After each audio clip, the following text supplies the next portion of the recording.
Hello and welcome back to Build Propulsion Lab at DevOps Belgium 2024. And my next guest is Martin. Welcome. Thank you very much. Thank you for being here, Martin. Thank you for inviting me. I really look forward to this conversation. Yeah. No, it's going to be fun. And one of the reasons it's going to be fun is because of the fascinating topic of your talk here at DevOps that we're going to talk about in our interview as well. And this is a developer career. Yeah. Now, the reason I find it fascinating is multiple reasons. Is first of all, obviously there was a longest time when a developer career was kind of a safe bet. If you wanted to make a lot of money and do something which is creative and interesting and fun, you just went to a coding school, and after 2 weeks, 2 months, whatever, 6 months, you had a lot of opportunities to join exciting companies and to start your career, but it's not that simple anymore. Current economic climate and uncertainty makes it harder and harder to get into this profession in particular. From one side, we see all the layoffs, and obviously getting started is becoming hard. But also from the other side, we have all the hype of AI. It might be interesting. So where do you see, how do you see that? Well, from my perspective, I truly don't think that basically we can do anything about the market. Basically, if there is no job opening, we cannot do nothing, basically. AI by itself is a different question.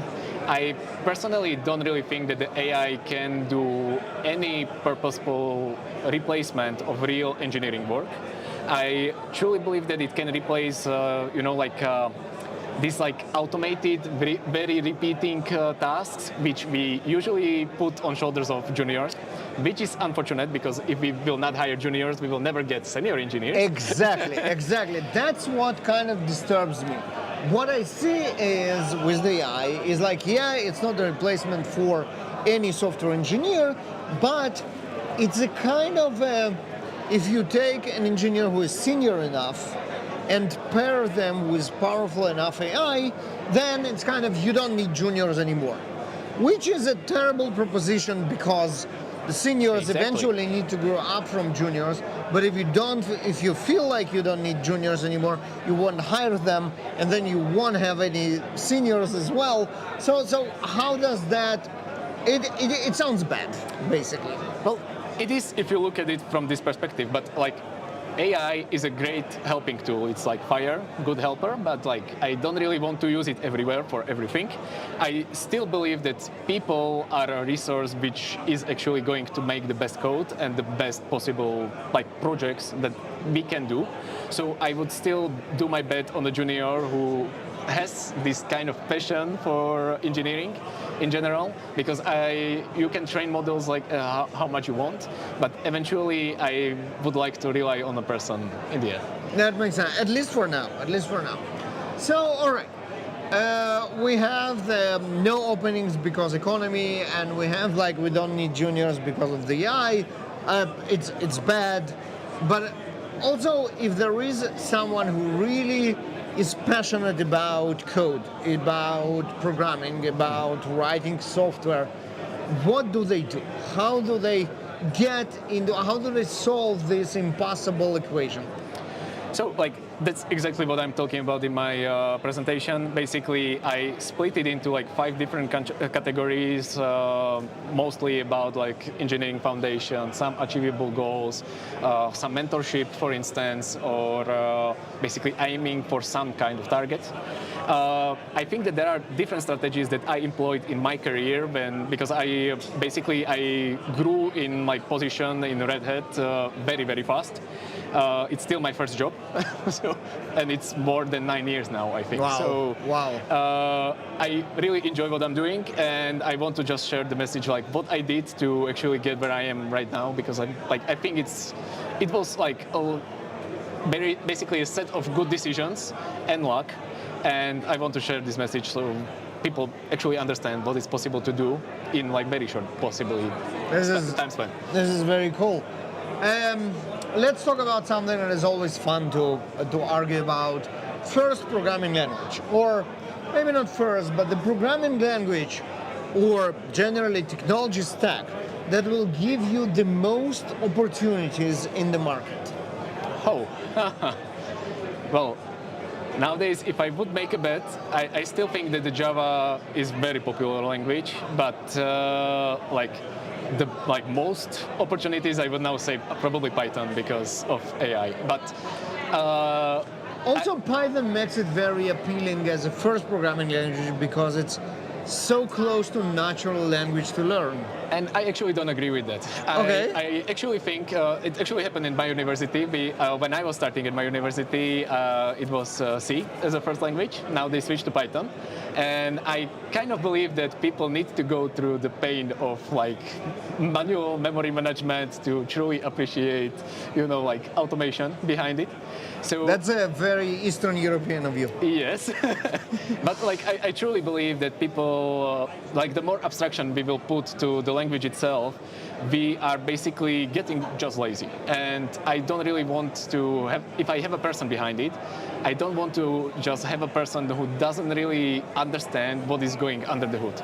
You don't need to know like exactly what is going on, but at least you have the idea when you are writing something. But hear me out, we also don't want to traumatize people with C right off the bat.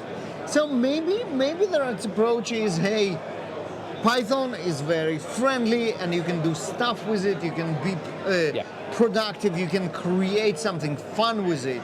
And then, hey, let's now learn how it works and go deep into the woods all the way to the bottom hell of C, and then we can start building back on top of it to a higher level programming languages like Java, Kotlin, and everything else.